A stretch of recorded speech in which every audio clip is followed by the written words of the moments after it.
Good morning po sa ating bawat isa sa atin, maging sa ating nanonood po sa ating social media. Magandang umaga po. Of course, binabati ko po ang ating Panginoon ng isang napakagandang umaga. Morning, Lord. Morning! Morning! Excited na po ba tayo sa ating mensahe? Dapat po excited tayo kasi every word of God na ipapasa sa atin Sunday after Sunday, good news po lahat. Walang bad news. Amen po ba? Amen. Kaya nga, di ba kapag good news, excited? Amen. So, ganun tayo, di ba? How much more kapag ang good news nanggaling sa salita ng Diyos? Talagang kailangan excited po tayo. Amen. The title of our message for today, with God, all things are possible. Dumaan po ba tayo sa isang sitwasyon na masasabi natin sa ating sarili, kasabi na natin sa ating sarili na wala nang pag-asa ito. Hindi na ito mababago. Hindi ko na kakayanin ito. Di ba? Those three sentences, ako mismo po ay lagi ko nasabi ko ito isang one time in my life. May mga mahal sa buhay pa tayo na sinukuan na natin. Sa maraming taong lumipas, kung ano ang pag-uugali meron sila noon, ay parang ganun pa rin sila ngayon. Di ba? Kung minsan, suko na ako sa'yo. Hopeless ka na.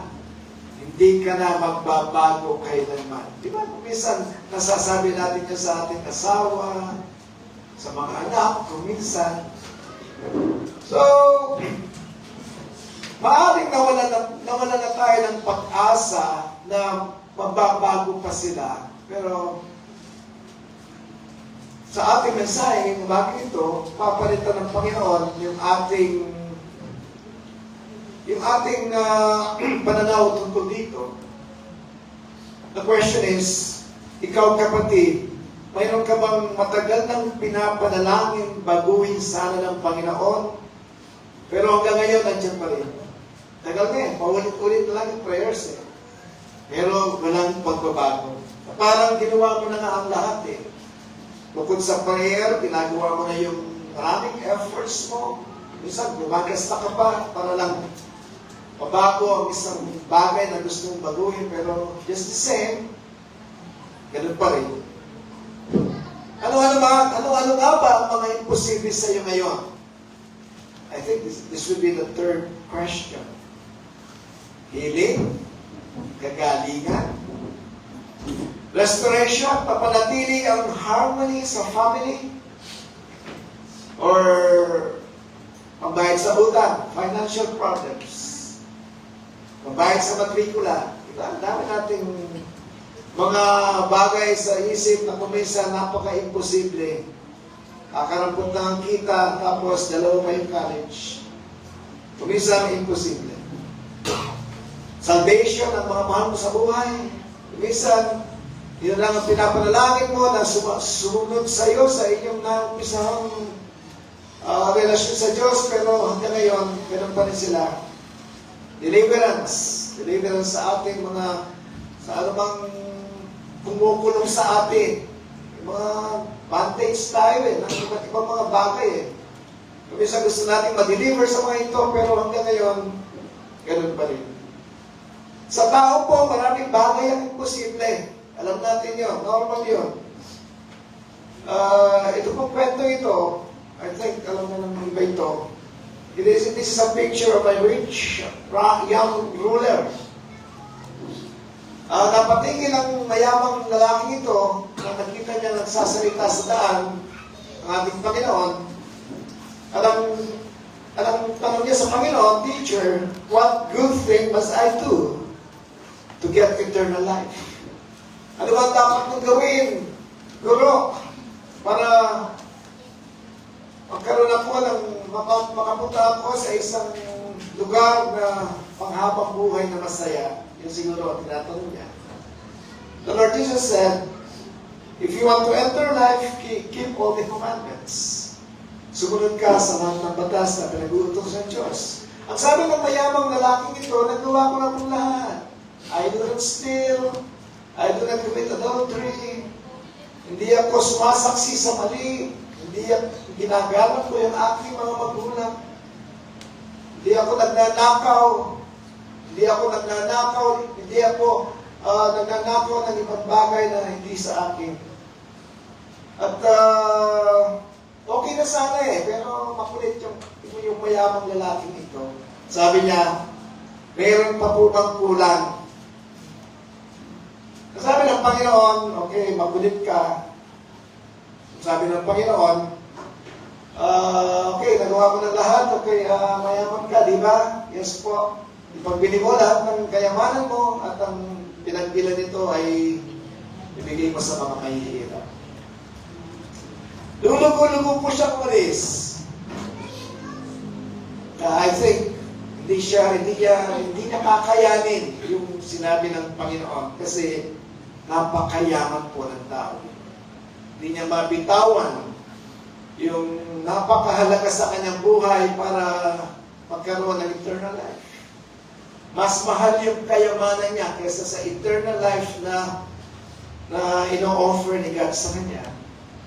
Kaya naman sabi ng Panginoon, it's better to camel to enter the eye of the needle. Mas mabuti pa, mas madali pa sa isang kamelyo na pumasok sa butas ng karayom higit sa isang mayaman na pupunta sa pagkahari ng Diyos. So, ang sabi po ng kanyang mga disipulo nung marinig ito, who then can be saved? Sino maliligtas? Napakahirap pala niyang hinihiling ng batas para kami makapunta sa langit. Sabi ni Kristo, hindi ito magagawa ng tao. Ngunit, magagawa ng Diyos ang lahat ng bagay. Ibig sabihin po, kapag tayo po ay nagdepende, ito, malungkot na lumisan po yung batang mayaman kasi alam niyang sa sarili niyang paraan lamang ang alam niya para makapunta ng langit at hindi yun sapat. Hindi yun sapat para makapunta ng langit. Kaya nga malulugo-lugo siya kumalis. Sabi niya, no way. Pero ang Diyos po, sabi niya, ang lahat ay hindi kayang gawin ng tao, pero ang lahat ng bagay ay magagawa ng Diyos. Ang ibig lang sabihin dito ng Panginoon, subok mo yung buhay mo sa akin at akong gagawa ng hindi mo kayang gawin. Ito ang ibig kong sabihin ng Panginoon doon. Faith begins where human ability ends. Sabi po rito, kapag sinabi ng tao na imposible, doon pa lamang nagsisimula ang Diyos na ipakita ang kanyang kapangyarihan. Kaya nga ba ang tao ito, kung sana lang hindi siya tumalikod sa Diyos, hinarap niya ang Diyos at isinuko yung mga bagay na hindi niya kaya gawin, God will do the rest, sana. God will do the rest for him, sana. Pero hindi po. Agad-agad ay isinuko niya, nalungkot siya dahil yung sarili niya, yung kanyang inaharap doon sa problema hindi ang Diyos, hindi ang kalakasan ng Diyos. Dito po, sinasabi dito, many instances in the Bible na ipinapakita na mawalan man tayo ng pag-asa bilang tao, pero meron at meron magagawa ng Diyos. Sabi nga sa Matthew 19:26, with man, this is impossible. Napakaraming imposible sa tao, but with God, all things are possible. Naniniwala po ba tayo doon? Ang maraming bagay ang hindi kaya gawin ng tao, pero kapag isinuko mo sa Diyos, ito ay magiging posible. Sabi ko nga, mayroong mga instances in the Bible na ipinapakita na mawalan man ng pag-asa ang tao, pero meron at meron magagawa ang Diyos. Pero ang tanong ng iba, ang mga ito ba ay nananatiling mga kwento na lamang sa nakaraan o kwento na lamang sa Biblia at hindi naman pwedeng ariing ganap sa ating makabagong panahon? Siyempre, magtatanong kami minsan, di ba? Kung kay Moses, nangyari yan. Kung kay Joseph, nangyari yan. Kung kay Isaac, nangyari yan. Mangyayari din ba ito sa akin? At ang kasagutan nila sa Matthew 24:35, nang sabi, heaven and earth will pass away, but my words will never pass away. Ang langit at ang lupa ay lilipas, ngunit ang aking mga sinasabi ay tiyak na mananatili. So the same God who gave blessings to all many people in the Bible, to the same God who created many miracles in the Bible, is the same God po na nasa harapan natin ngayon. Is the same God na lumilingon sa atin ngayon. Is the same God who answers our prayers sa ating panahon. Wala pong pinagkaiba. Kaya naman sabi ni Kristo dito, ang lahat ay maglalaho. But my words will never pass away. Ang sinasabi niya, ang aking mga salita ay mananatili. Maging sa ating panahon po. Pareho lang po. Kung nagmilagro si Kristo sa isang Lazarus, pwede rin siyang magmilagro sa ating panahon. Para sa Diyos, ang imposible ay pagkakataon para ipakita ang kanyang kapangyarihan. Para ipakita, iiba siya sa atin. Hindi tayo tulad niya. What is impossible to man is possible with God. We will relate our message today sa buhay po ni Abraham and Sarah. This is a picture of Sarah. Sa araw po, habang si Sarah ay nakikinig sa pagkikipag-usap ni Abraham sa tatlo niyang panauhin, sila po ay sugo ng Diyos. At sila ay habang kinakausap ni Abraham ang tatlong mga tao ito, lihim na napatawa si Sarah. Tumawa po siya. Bakit ba siya napatawa? Narinig po niya sa kanilang pag-uusap, ang sabi daw ng tatlong tao ito na sugo ng Diyos kay Abraham, magkakaanak daw sila. Sino po ba hindi tatawa? At the age of, I think, Sarah here is 89 years old. And Abraham is much older than Sarah for 10 years. I think he was 99 here. Abraham was 99 and Sarah was 89. Sino ang hindi tatawa? Di ba? Naturally, katawa-tawa para kay Sarah yun. At ang sabi pa nga ni Sarah sa verse 12, ngayon ako'y matanda na pati ang aking asawa ay kulubot na rin. Masisiyahan pa kaya ako sa pagkikipag-love making sa aking asawa? Tingnan niyo yung Bible, ganun doon. Yun ang sinabi ni Sarah. Masisiyahan pa ba kami sa edad namin ito? At narinig po ito ng Diyos.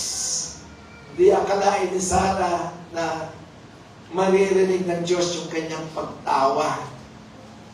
Then God said to Abraham, bakit natawa si Sarah? At nagsabi ko kailan pa siya tumanda ay saka pa siya magkakaanak. Sa takot po dito ni Sarah, nung siya ay sinta ng Diyos, nagsinungaling po siya. Ang sabi niya, Lord, hindi naman ako tumawa. Di ba? Kung minsan ganun tayo, alam na naman natin na nakita na tayo ng Diyos, deny pa tayo ng deny. Sabi ni Kristo, sabi ng ating Panginoong Ama dito, hindi, tumawa ka. The Lord said, yes, you did. You did laugh. You did laugh. You did laugh at me, saying na magkakaanak ka muli. Inalagdag pa dito ng Diyos kay Sarah. Ang sabi niya, Sarah, is anything too hard for the Lord? Sarah, is anything too difficult for me? Tinatanong din kayo ng Panginoon ngayon sa inyong mga dinadalang mga bigatin. Nakakala niyo imposibleng matulungan pa kayo ng Diyos. This is not a question only for Sarah. It's also a question for us. May mahirap pa sa Diyos. Sa atin po ngayon, when God said, babaguhin mo yung asawa mo, babaguhin ko yung anak mong adik, ganun din ba ang ating magiging reaction? Tatawa rin ba tayo? Magtatawa rin ba tayo katulad ni Sarah kapag sinabi ni Lord na one day hindi ka na mangungupahan, one day magkakaroon ka ng bahay at lupa. The Lord naman, minimum lang ang sahod ng asawa ko dahil maraming anak.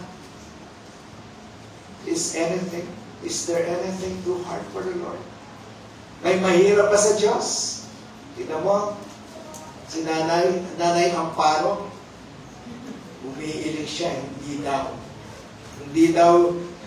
wala daw mahirap sa Diyos. Sa mga sitwasyon po sa buhay na ang una nating reaksyon ay katulad ni Sarah, kasi napapatawa tayo sa imposible. Pastor, wala nang pag-asa, hindi na mababagong asawa ko, talamak na ang pagka-playboy niya. Diba? Kung isa ganon, hindi nagagaling ang sakit ko, cancer to eh. Malala na to eh. Vertigo to eh. Migraine to eh. Diba? Mga doktor na, inaayaw na ako eh. Hindi na maaayos ang pamilya namin.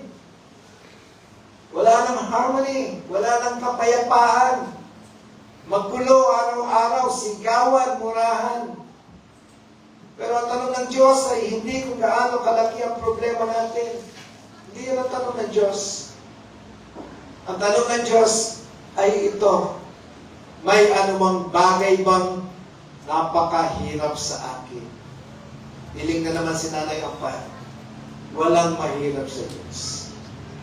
Mayroon bang hindi kaya gawin ng Diyos? Lahat kaya gawin. At ito na nga, in Genesis 21:2-3, yung tinatawanan ni Sarah ay nagkatotoo. Now the Lord was gracious to Sarah as He had said, and the Lord did for Sarah what He had promised. Kung ano yung pinako ng Diyos kay Sarah and Abraham at the age of, this was after 1 year. Di ba, nagpunta rito yung mga sugo ng Diyos nung 89 si Sarah at 99 si Abraham. And they gave birth to Isaac at the age of, Abraham was 100 and Sarah was 90. Imposible, di ba? Sa atin, imposible. Pero sa Diyos, lahat ay magiging posible sa lahat ng maniniwala. Amen po ba? Amen. Kapag sinabi ng Diyos, mangyayari kahit salungat po ito sa human logic, kahit salungat pa sa siyensya,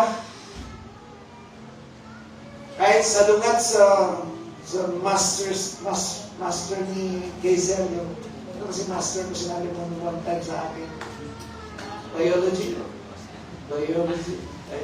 Kahit wala sa chemistry. Kahit wala po sa formula. Kahit wala sa formula. God specializes in impossible situation po. Huwag mong sabihin mahirap paniwalaan. Huwag mong sabihin napaka-imposibleng mangyari. Just like our Lord Jesus said in Matthew 19:26 that He said, with man, this is impossible. With man, this is impossible. Magkaka-baby yung 100 years old, magkaka-baby yung 90 years old, tulubot na. Pero hindi, nangyari. Kasi with God, all things are possible. Sabihin mo sa iyong katabi, with God, all things are possible. Amen.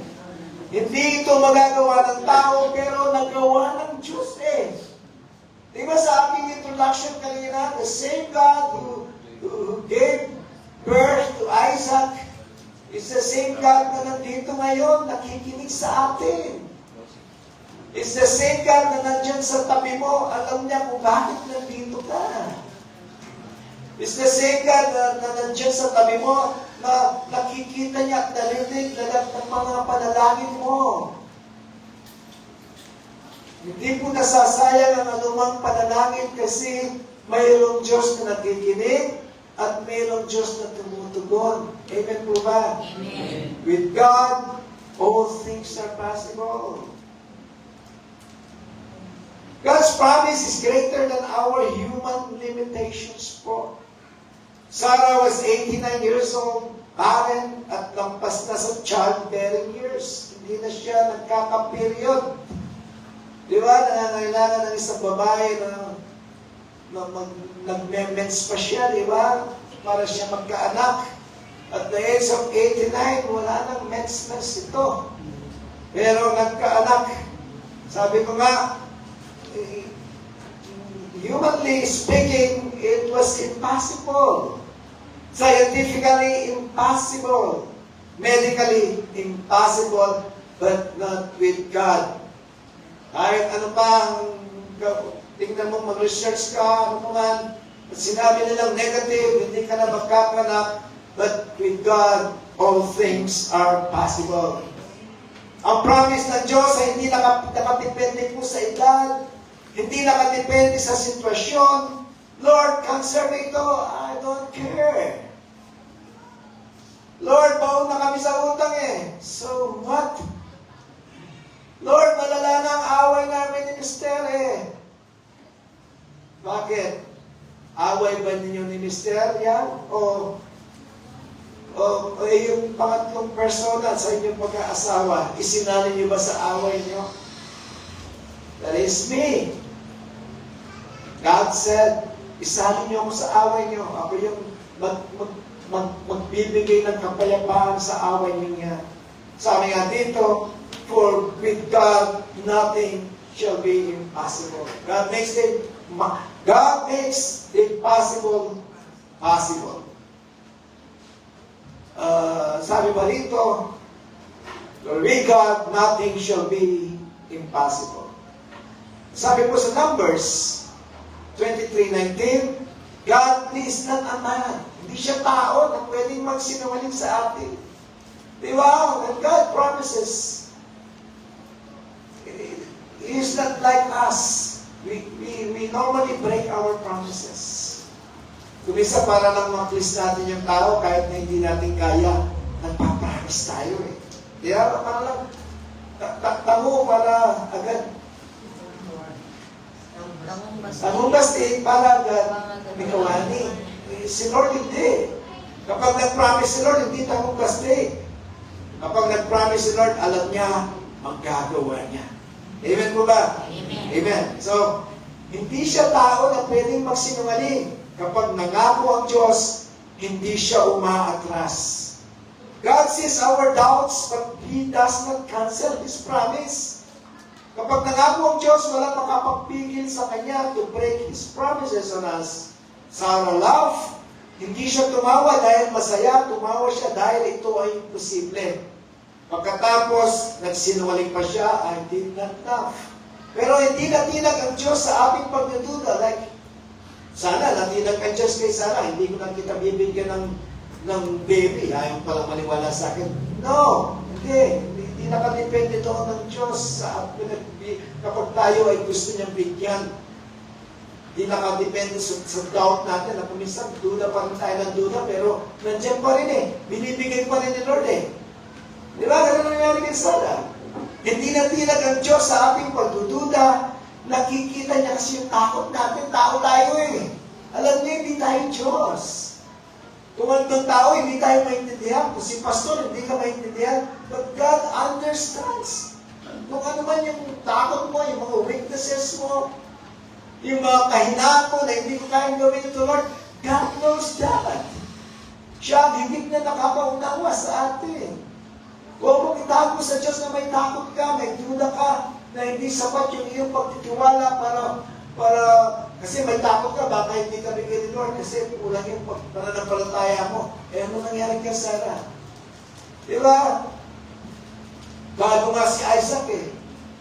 Sa kawalang tiwala ni Sarah, nabigyan sila ng baby ni Lord. Pinaasawa nga si Abraham sa kanilang servant na si Hagar. Sa amin sa Amerika, Hagar. Sa inyo sa Pilipinas, Hagar. Di ba? Pero hindi natinag ang Diyos. Kung ikaw, nagkasala ka, nag-break ka ng promise mo kay Lord, nag-backslide ka, hindi na yung tutunin ni Lord yung gusto niyang ibigay sa iyo. course, ayaw ni Lord yun. Ayaw ni Lord ng disobedience. Pero may time si Lord para sa pagbabago mo. But His promises, He will keep that. Ibibigay niya. Nakikita niya ang ating pangangailangan. Nakikita rin niya ang ating pag-aalinlangan. Huwag natin itanggi, huwag tayong magkunwari na yung faith natin kasi laki na ng bundok. Hindi. Kung ang faith mo ay kasi laki na ng mustard seed, still God will bless you. And the good news is, hindi niya agad binabawi ang kanyang mga pangako. Kahit na ano pa yung gawin natin. At sabi ko nga, naiintindihan ka ni Lord. And God will create a good heart in you. Siya magpapasagrado ng puso mo. Proseso yun. Hindi agad-agad, maniniwala ka. Maraming gagawin ng Diyos para magkatiwalaan mo siya ng lubusan sa buhay mo. So dito po, God's timing is always perfect. In Genesis 21, sabi ko nga, exactly 1 year later, Sarah gave birth. Hindi late ang Diyos, hindi rin advance, laging sakto. Sabi ko sa Ecclesiastes 3:11, He has made everything beautiful in His time. Kumisa po namamadali tayo eh. When we pray, it is like feeling natin, nagko-command tayo kay God. When we pray, we do not command God. When we pray, hindi natin inuutusan ng Diyos po. When we pray, request lang po, Lord, nevertheless, your will be done. That is my best prayer po. Whenever I pray, Lord, ito po yung gusto ko, Lord. Lord, ito po yung gusto kong mangyari sa buhay ko. Lord, ito po yung gusto kong mangyari sa mga anak ko. Lord, ito po yung gusto kong mangyari sa ministry. But nevertheless, it sure will be done, Lord. May pasubali. Gusto ko lang naman, Lord. Pero, ang iyong kalooban pa rin ang gusto mong mangyari. Amen po ba? Kasi His will is better than us. Yung kalooban niya, much better than our will. Kasi nakakunti lang yung nakikita natin eh. Pero Lord, He sees the big picture. So kung minsan nagmamadali tayo, when we pray, gusto natin ura-urada, ipagkakalog ni Lord. Pero yung lugar at kung kailan mo ito matatanggap, ipaubayan natin kay God yun. Our part is just to pray. Kasi mas alam po niya. Eh Lord, paano pa ako paghihintay? Hirap na ako sa sakit ko nito. Eh Lord, baka wala na kami kainin bukas. Kung hindi mo ipagkakalog ngayon. Eh Lord, yung Bombay. Paano na? Darating na si Judith. Di ba? Dami nating alalahanin. Na minsan, ayaw nating maghintay sa oras ni Lord. Kasi alam ko ito, Lord eh. Judith na eh. Di ba? Kung minsan, alam din niya na hindi niya binibigay yung agad-agad. Alam niya, hindi pa tayo handa tumanggap ng pagpapala. O kung minsan, kaya hindi niya binibigay agad, tayo muna yung kanyang binabago. Nakaka-gets ba kayo? Pansinin po ninyo, nung ibinigay ni Lord yung kahilingan mo, nagbago ka na, bago niya ibigay. Yun ang proseso ni Lord eh. Gagamitin niya yung pangangailangan mo para sa iyong pagbabago. Kasi kung bibigay niya agad-agad, ngayon din. How about you? May nabago ba? O, nalutas yung problema mo. How about yung problema mo sa iyong spiritual life? Eh, yun muna inuuna ni Lord eh. Sabi po dito, a yes answer is an answered prayer. Of course, when we pray at sumagot si Lord na, okay yan. That is an answered prayer. But a later answer is an answered prayer too. Kapag sinabi ni Lord na, pwede bang hindi mo na ngayon? That is an answered prayer. At kapag sinabi ni Lord na, no, that is also an answered prayer. Kasi, answered prayer yun. Kasi, sagot ni Lord yan sa prayer mo eh. No, I cannot give you that. Mapapahamak ka dyan. So, sagot yun, kapag hindi mo muna tanggap yung iyong panalangin, ibig sabihin, mayroong much better blessing si Lord sa'yo, hindi yung panalangin mo. Di ba? Ito, master na nila itong example mo ito. Isang ama, at yung kanyang anak na, I think, hindi, malaki na si Werewolf eh. Mga 4-year-old na, pumunta sila sa Toy Kingdom. Kingdom Toy. Ano naman yun? Toys R Us. Toys R Us pa yun. Tapos, ang sabi ng tatay, pumili ka na dyan. Kung tumalas ka. Ano yan? Ang sabi ng batang lalaki, gusto ko na itong basketball. Ay, sabi ng tatay, pwede bang huwag mo na yan? Pwede bang usog ka ng konti doon? Baka may mas maganda sa basketball. Umusog yung bata, nakuha niya yung robot na naglalakad mag-isa. Dahil ito na, gusto ko na ito. Ito na yung gusto ko. Sabi ng tatay, no. Usog ka pa ng konti doon sa dulo doon. Umusog pa yung bata. Nakita po niya yung Wrangler type ng jeep na remote control na lumalakad mag-isa. Yan ang gusto mong ibigay sa iyo, sabi ng tatay. Di ba? Same story in our lives. Kapag nagpupumilit tayo, Lord, ito na, gusto ko ito. Hindi mo alam, may much better si Lord sa iyo. Di ba? Lord, gusto ko na si bigote. Gusto ni Lord, walang bigote. Di ba? Maraming gustong ibigay sa atin si Lord na mas malaking pagpapala kung hindi lang tayo nagpupumilit na marating natin yung agad-agad, ura-urada. When you receive a later answer, what will you do? Di ba? Meron yun, no yung sinabi ko eh. No. Yung batang maliit, no. Pero yung later answer, when you receive a later answer from the Lord, what will you do? Nung gagawin mo kapag sinabi ni Lord na, pwede bang next time na lang? Pwede bang next year na lang? Ito po yung sagot dyan.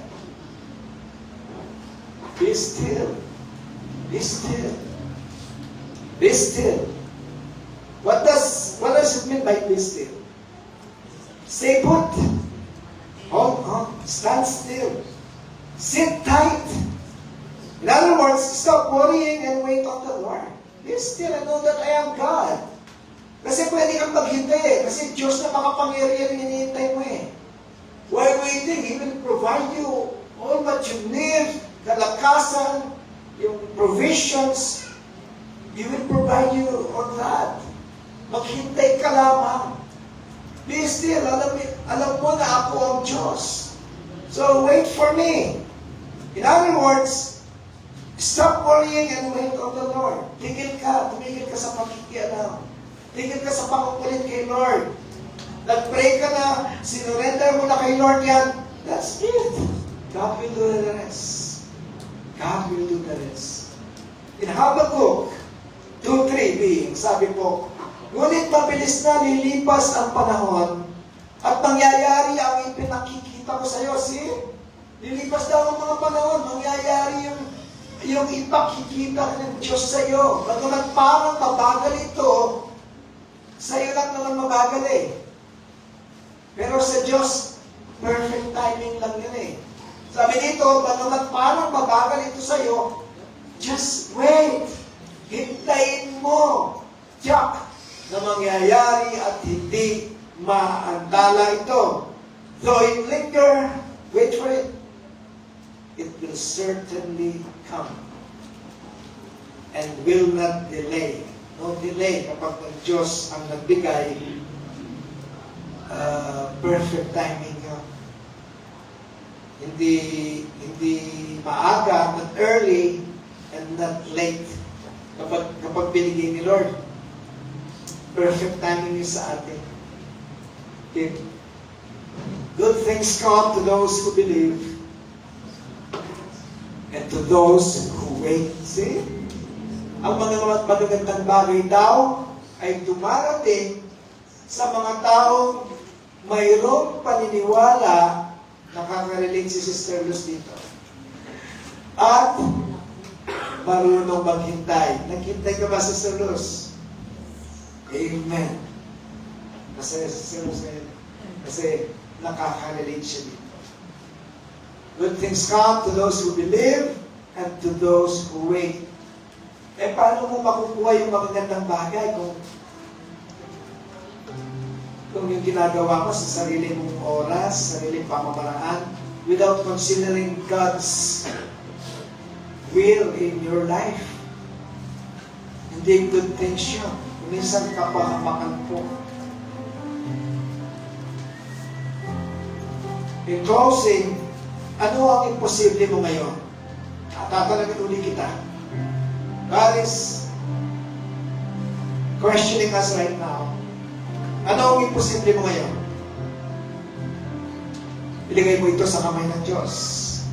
Sapagkat ang mga limitasyon ng tao ay hindi kailanman naging limitasyon ng Diyos.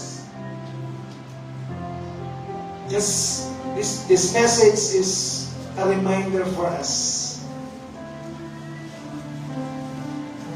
Na etamo po magbiasa-biasa. Eta magsasa. Anong sasa?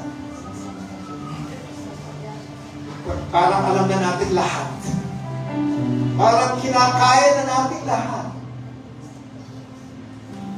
Hindi na nga tayo nagpe-pray minsan eh. Parang sinasabi natin sa ating sarili, kaya ko to eh. Pero huwag mo itapon sa Diyos yun. Alam niya, hindi ko kaya eh. Kaya nga naman nandito ang Diyos ngayon sa'yo. Telling you to surrender it to Him. Ano man yan? Surrender away, Lord. Ibigay mo sa Kanya. Pagkising pa lang sa umaga, ibigay mo na sa Kanya. Bago matulog, ibigay mo rin sa Kanya.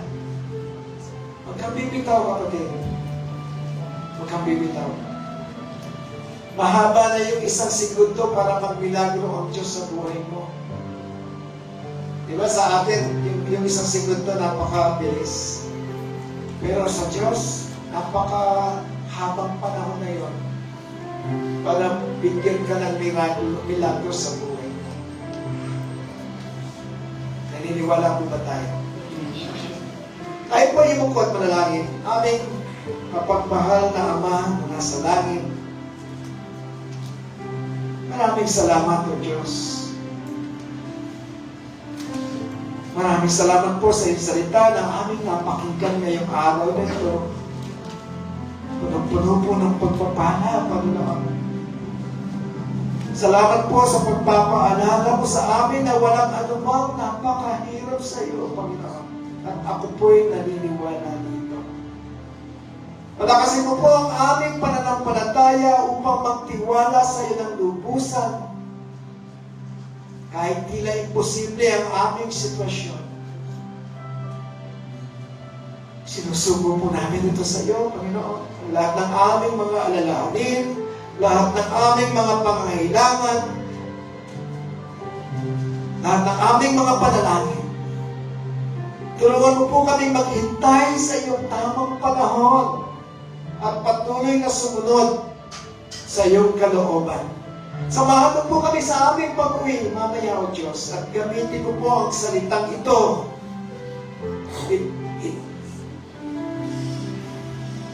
Itatak mo ito sa aming puso upang magbunga sa aming mga buhay. Magbunga ng kapayapaan at kagalakan. Ang lahat pong ito ay aming dalangin sa iyo po ang lahat ng kapurihan at kapasalamatan. Sa pangalan ng aming Panginoong Yesus at lahat po ay magsabi ng Amen. Palakpakan natin ang Diyos.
Hello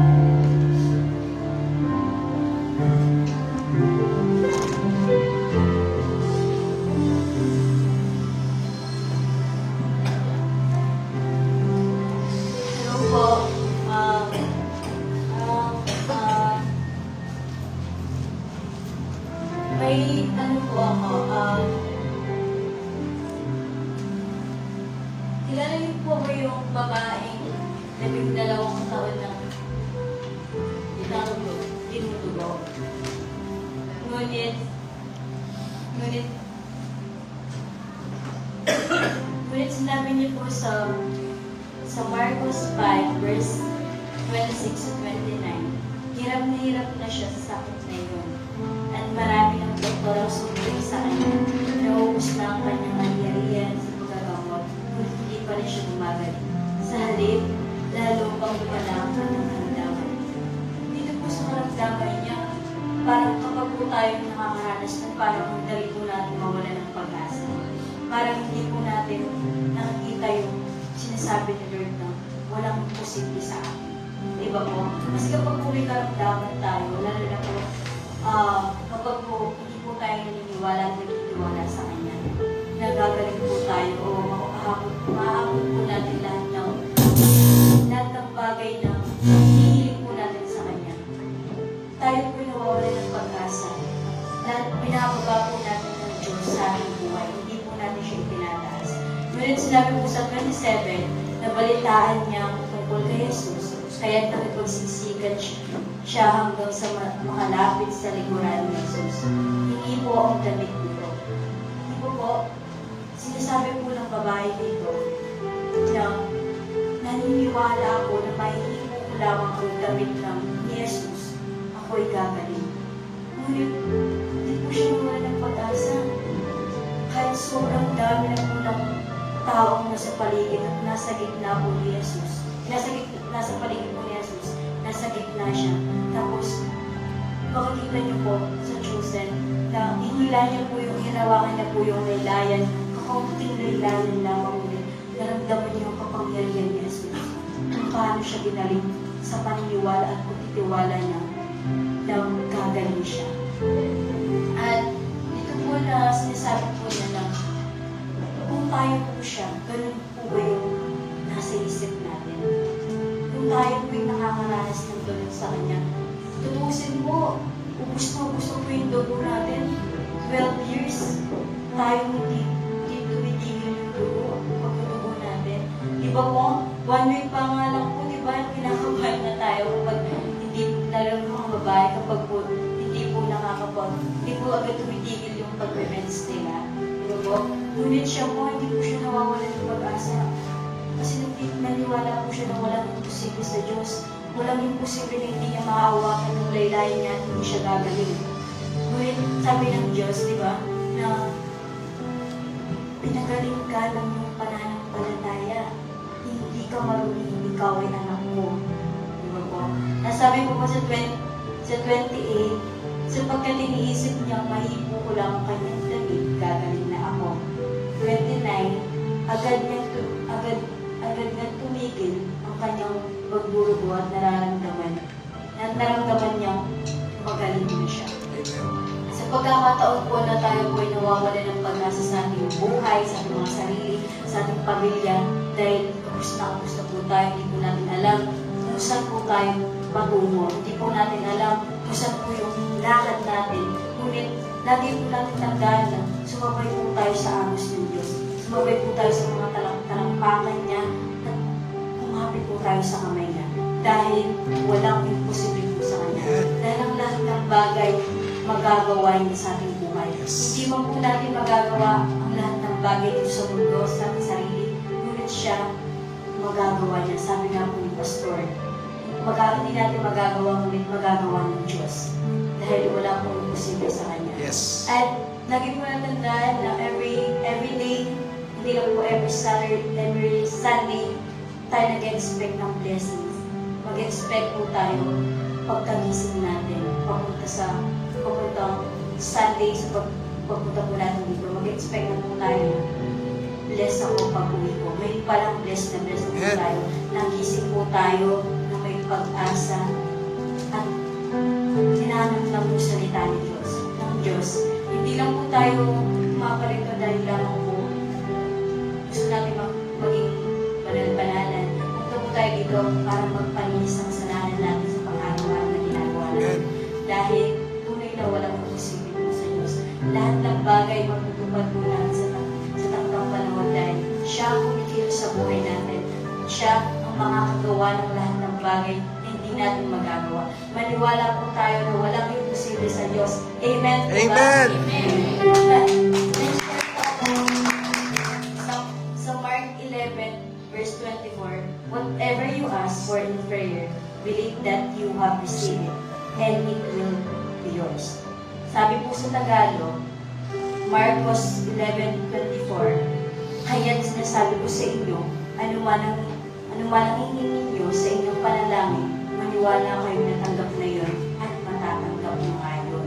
Maniwala po tayo sa lahat ng ating mga pinagdarasal, sasagutin niya po yan sa takdang panahon. Nire-ready po tayo ni Lord, hindi po agad-agad ipagkakalob niya, ngunit lahat na may karamdaman ngayon, gagaling lahat na may pangangailangan ngayon, pagbibigyan lahat ng nakakailangan ng kalingat presensya niya, ipagkakalob niya sa inyo yan. Araw-araw lagi tayong blessed dahil sa buhay na pinagkakalob natin, dahil sa buhay na nakakatayo tayo, nakakapaglakad tayo, nakakakain tayo, puno-puno na po ng blessing ng ating buhay. Praise God po sa Praise lahat God. ng ating mga ginagawa. Lagi po natin siyang unahin sa lahat. Walang imposible sa Diyos. Amen. Amen. Tayo po yung tumayon, yung bukod. Ibigay po natin ang ating mga mata. Ito first po, gamitin po natin ang presensya niya sa oras na ito. Lord, pinadalangin ko po, Panginoon po, na kami ay narito, pati namin yung mga nakadalo, lahat ng mga church, Panginoon ko, na lahat ng mga tao sumasampa, Panginoon ko, na pupuli sa iyo. Lord, pulihin mo kami ng buong Panginoon ko, ng iyong lakas, ng iyong wisdom, Panginoon ko. Sa lahat, Panginoon ko, na hindi namin magagawa, lagi mong i-remind sa amin, Panginoon ko, na lahat magagawa mo, na lahat walang imposible sa iyo, Panginoon ko. Na matulingan ka namin, Panginoon ko, na ikaw lang, Panginoon ko, ang aming itataas at sasambay sa buhay namin, Panginoon ko. At sa buhay na ilalakad mo kami, Panginoon ko. Lord, ikaw, Panginoon ko, kumapit upang kami ay lalong kumapit sa iyo, Panginoon ko. Lord, huwag po kami pababayaan. Huwag mo kami, Panginoon ko, iiwan sa lahat ng anumang bagay. Dahil naniniwala po ako, Panginoon ko, na mahihina kami, ngunit nagiging malakas kami dahil sa iyo, Panginoon. Ikaw, Panginoon ko, ang aming kalakasan at pag-asa, Panginoon ko. Naway, mabuhay kami, Panginoon ko, ng loob ka sa aming mga puso at sa aming mga buhay. Lord, huwag mo pababayaan ng mga tao nawawalan ng pag-asa, nawawalan ng paniniwala sa iyo. Lord, bagpus, yakapin mo sila, Panginoon ko. I-comfort mo sila, Panginoon ko. Paninawagan mo sila, Panginoon ko, sa oras na to. Na ikaw, Panginoon ko, ang Diyos na handang gawin ng lahat para sa ating mga buhay. At handang maging protector namin, Panginoon, sa lahat ng bagay. Sapagkat ikaw lamang ang makakagawa ng lahat ng bagay sa aming mga buhay, Panginoon ko. Lord, muli, maraming salamat po, Panginoon ko, sa oras na to, sa lahat ng mga taong umarap sa iyo dito, Panginoon ko. Ikaw, Panginoon ko, ang nakikita namin, ang iyong presensya, ang iyong pagmamahal, ang iyong araw-araw ng pagpapatawad.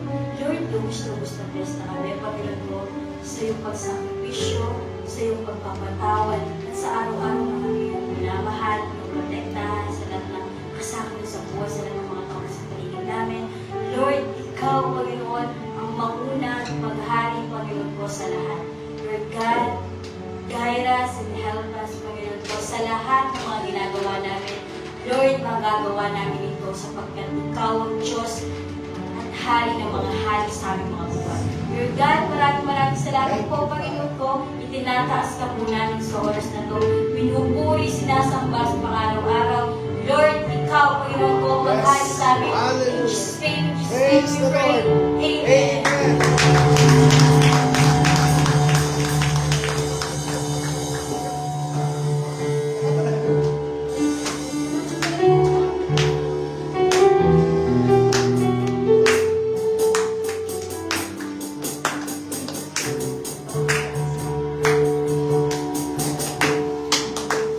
Napakaganda po ng message natin. Nakaka-bless, nakakagala.